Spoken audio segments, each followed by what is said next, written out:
Це минуле нашого краю. Проте минуле воно тільки для нас, а для нього назавжди залишиться сьогоденням.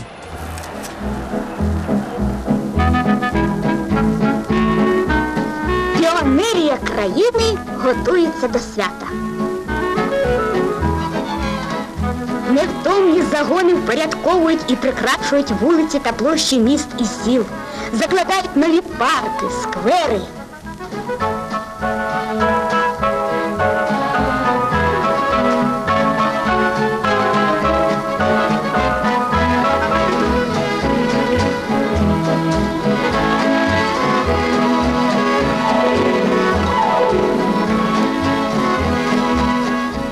Піонери Луганська вирішили збудувати на цьому пустирі свій стадіон з футбольним полем і секторами для легкої атлетики.